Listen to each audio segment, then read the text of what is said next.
blessé, ne change pas ta blessure en verset biblique. Je répète, même si tu as été déçu, ne change pas ta déception en verset biblique.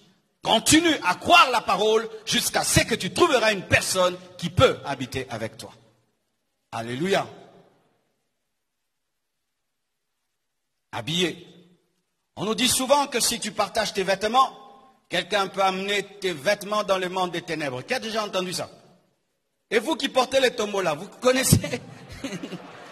D'autres même portaient les culottes de tombola et les cinglés. Arrêtez ces choses-là.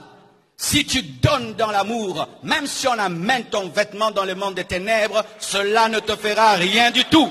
Si tu amènes tes vêtements à l'église et tu dis ça, donnez aux veuves, donnez à tel enfant, même s'ils sont dans la sorcellerie, cela ne te touchera pas. Je déclare au nom de Jésus-Christ que personne ne peut m'envoûter. Personne ne peut m'envoûter au travers d'une bonne œuvre. Personne ne peut m'envoûter au travers d'une bonne œuvre. Je déclare que personne ne peut m'envoûter au travers d'une bonne œuvre. Comment croyez-vous de telles choses? Je prends soin de toi dans l'amour et dans la foi. Et toi, tu vas prendre mon vêtement, tu l'amènes dans le monde des ténèbres. Et puis, je suis envoûté. Je ne crois pas ça. Le jour où nous demanderons d'apporter des vêtements, apportez les vêtements. Car des fois, tu peux être dans une église qui professe une doctrine, mais tu crois autre chose. C'est ça le problème aujourd'hui. On peut être dans une église, mais on croit d'autres doctrines. Et tu dis, à côté Bilamba, jamais, jamais. Mais qui a fabriqué ce vêtement que tu as? C'est un chrétien? C'est un enfant de Dieu? Et vous qui aimez porter les griffes? Gucci c'est chrétien? Versace c'est chrétien? Yves Saint Laurent c'est chrétien? Hein? Yoji Amamoto? Gianmarco Ventura c'est chrétien? Mais vous êtes fiers de porter des Gucci? Vous êtes fiers de porter de ceci?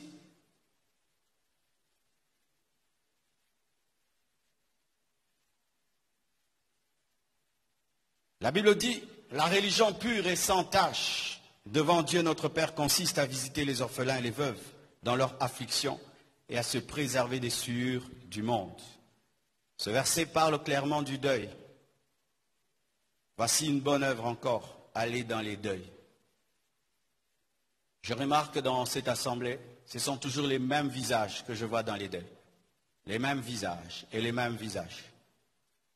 Et certains, lorsqu'ils ont des deuils, ils aimeraient que toute l'église vienne. Tu te prends pour un roi.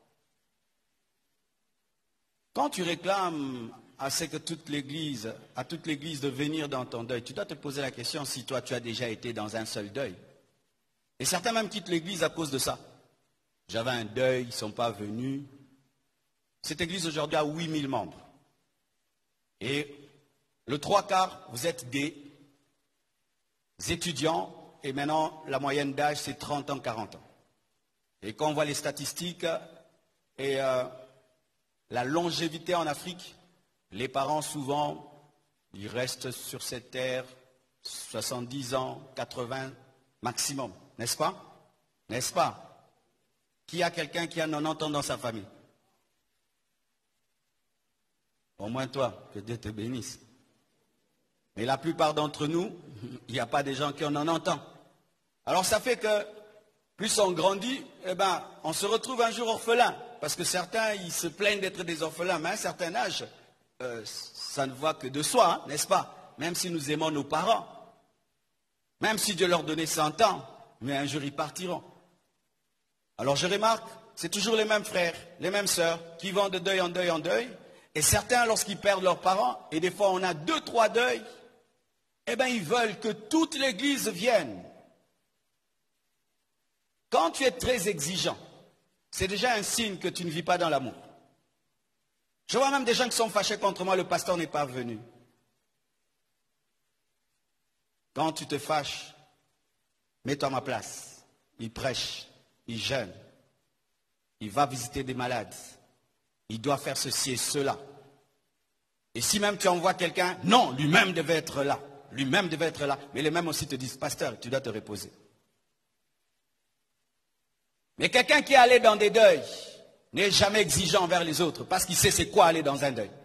Je vous assure, vous tous qui êtes là, personne n'est venu. C'est parce que souvent tu ne vas pas dans les deuils. Mais quelqu'un qui connaissait quoi aller dans un deuil, s'asseoir sur une chaise pendant 4 heures du temps sous le soleil, n'est pas exigeant envers les autres. Tu es exigeant parce que tu ne le fais pas, tu ne le pratiques pas. C'est pourquoi même dans ton département, lorsqu'on dit qu'il y a un deuil, tu lis et tu passes. Ça ne te concerne pas. Mais le jour où quelqu'un partira, tu voudras qu'on se mobilise.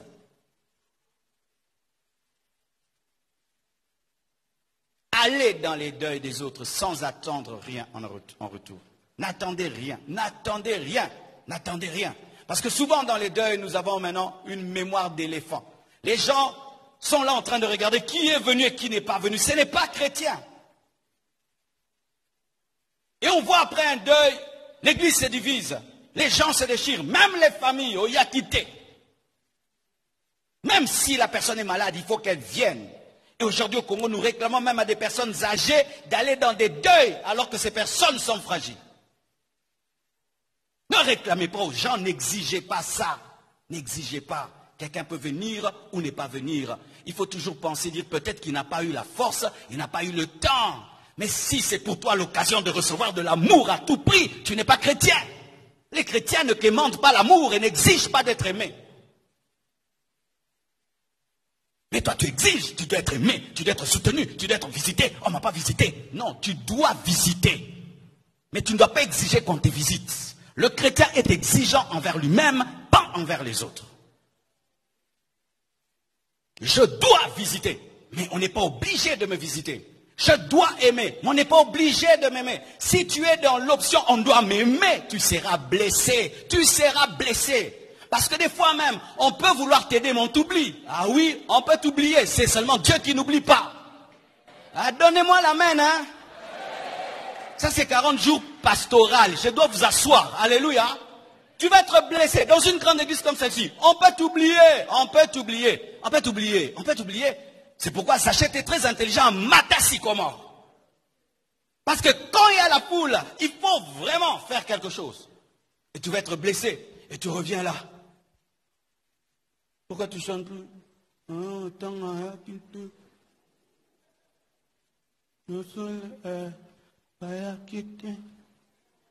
Tu es un bébé spirituel. Tu es un bébé spirituel. Jésus était abandonné à la croix. Il a dit, Père, pardonne-leur parce qu'ils ne savent pas ce qu'ils font. Abandonné à la croix. Il était en train de mourir pour eux.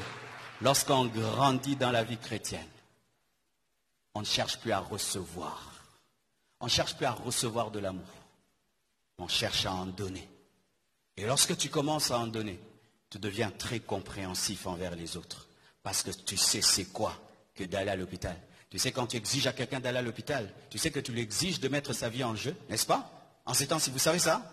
D'être infecté par le corona. Donc il doit braver la peur du corona, d'entrer dans cet hôpital et tout. Et il vient te voir une fois. Et comme il n'est pas revenu, tu es fâché. Comment tu n'es pas revenu?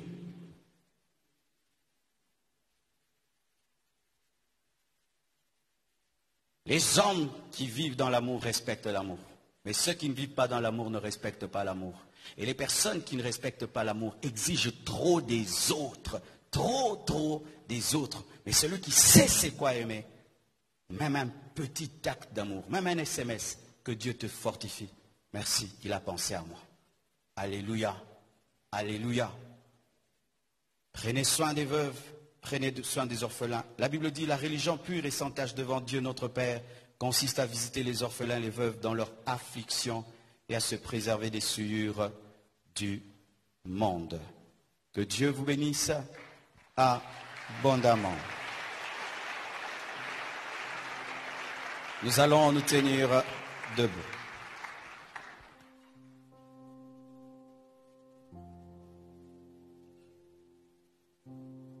Seigneur Dieu de gloire, je te remercie pour ta parole ce soir. Et je demande, Père éternel, que cette parole prenne effet dans les cœurs et dans les vies. Et que tu révèles à chacun de nous ce que tu attends de lui. Dis avec moi, Seigneur Jésus, révèle-moi les bonnes œuvres que tu as préparées pour moi. Ouvre mes yeux afin que je voie ton image dans tout homme autour de moi.